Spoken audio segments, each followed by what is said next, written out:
Good morning, guys. Today we're going to go over a theoretical class. Now, I'm not going to put any homework on this because I want to do this in person when we get back to school, if possible, using calculators. But know that you can do all of these problems just using a basic graphing calculator. I'm going to explain the theory behind the process. And note, I recommend you review the chapter slightly and make sure you understand today's class, because in the test, I will ask actual theoretical questions about these types of problems because they are actually used a lot in real life. Some of the subjects, they aren't very applicable in real life that we give in math.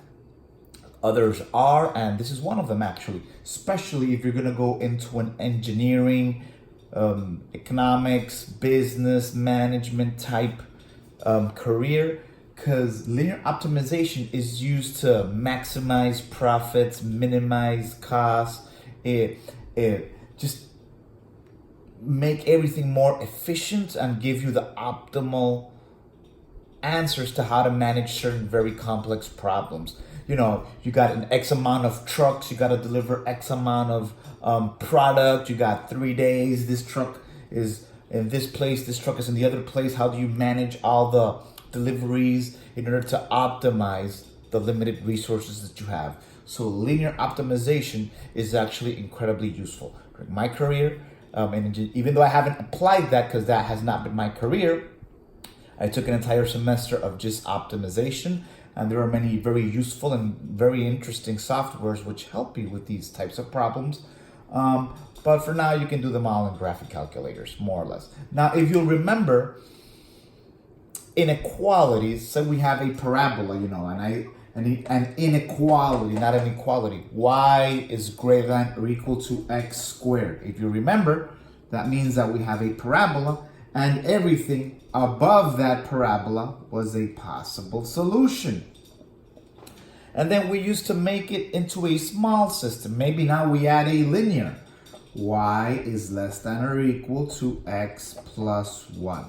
Then we added an underline, and when you mix this other solution, that means that the regions that overlap with these two constraints is this. So all of these would be possible solutions. So linear optimization, in a sense, is looking for these regions that overlap within all the constraints, but only using lines, not other equations. And it's quite simple. Each line in the system is considered a constraint or a limitant. Like, say, for example, I need the price to be at least $500. The unit price has to be greater than $500. I need to deliver at least, or I only have enough resources to produce 300 units. And you start adding different constraints, linear constraints. This is the most I can do. This is the least I can do. This is how many I can transport. This is how many I can store. This is what it costs to store. And you're going to have two things at the end. Either you're going to have some sort of closed polygon with all your constraints, or some sort of open polygon that has no maximum or minimum. So those are the two options you're probably going to get. Either a closed or an open polygon. And one thing to note, these lines extend towards infinity. So these lines do extend over infinity. When I mean a closed polygon, that means that this is the shape in which all possible solutions overlap. So, for example, if I say it has to be greater than this value and greater than this value, greater than x and greater than y, this is the only region in which both of these constraints overlap, this region over here. Note that the lines extend towards infinity, and I'm only shading this portion. Here, all these lines extend towards infinity, but this is the only region in which all solutions overlap. So, say for example, you have a constraint of cost, of delivery, of time, and you put all these constraints, you can actually within two variables, because this is a two-dimensional system. There are more, but this is just two-dimensional. When you mix and match your variables to find possible solutions, any of these solutions in the overlapping region are called feasible solutions. So yeah, they'll work. Any of these will work. But the actual ones you want are the optimal solutions. The optimal solutions are always on those segments that connect the outside of the polygon. So this could be an optimal solution. This could be an optimal solution. This could be an optimal solution. All of these are optimal solutions on the segments that connect or close the polygon. Now, besides this, you also have maximums and minimums. Much like in, parabolas and such, the maximums and minimums happen only on the vertices. They do not happen within the segments. Only on the vertices you have minimums and maximums, depending on if you're talking about y or x. And, that's pretty much it. In your calculator, remember that the calculator always gives you an equality. Always says, y equals, and you put your y value here, y equals, and you put your second equation here.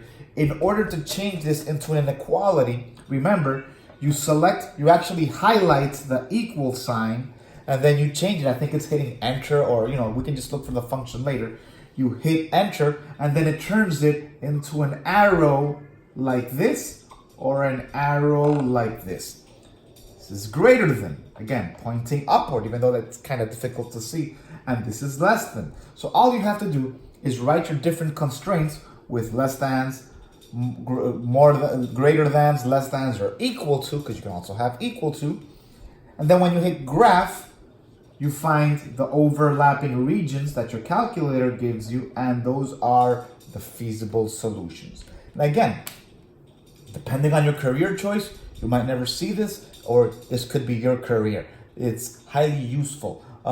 Even for people who aren't in big companies or anything, like say you're running a bakery and you want to buy certain products and maximize, you can say, well, this product requires I really don't know about cooking, 3 pounds, I think that's a lot, 1 pound of flour, and it gives me $5. This other product, and I can make, and with what I have, I can only make, 5 of them. I have a constraint of 5 pounds. This other product, it takes 0.8 pounds of flour, but it gives me $4. Given this limitation, knowing I can do 5 of these or less of these, which ones gives me more? So with these softwares, you can actually maximize profits. Sometimes resources are shared. I remember a very complex problem I was given in college, which was like a puzzle. You have an IKEA style furniture store. You have long wooden blocks, you have short wooden blocks, you have tabletops, you have armrests, you have chairs, a place where you sit down, I guess. And they give you all these pieces, but you had different amounts of pieces. Like you have 10 of these, and you have 4 of these, and you have 3 of these, and you have 8 of these, and you never had enough to do everything you wanted. And they said, try to just maximize profit. And the tables had a cost, the chairs had a cost, and just without using software, it was pretty much very difficult. Unless you graph it by hand, which is totally doable, but just like thinking, just saying, okay, well, just by looking at this, because some mathematical problems you can more or less ballpark and just say, well, this is more or less this. This problem was so complex that it wasn't very easy to just look at. There were like 20 different pieces. And, again, for example, the chairs shared the long pieces of wood with the tables. And then the coffee tables shared this part of the chairs, but they shared. So the whole point was to maximize the user resources to both sell as much as you can and not have I have 5 tabletops left over. So it was an incredibly useful program. And I love that problem. I still remember how difficult it was, but it was incredibly interesting. So again, linear optimization is used to find feasible or optimal solutions based on certain constraints that they give you.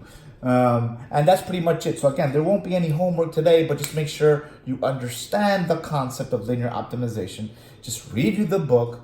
If you want to do, I strongly suggest you pick up your graphing calculators and you just graph a couple of inequalities. Again, you don't have to do the problems, but just know how to just input a couple of the systems that they're giving you in the book just to practice and see if you can find the shaded region. And be able to label which are feasible, which are optimal, what are the maximums and minimums.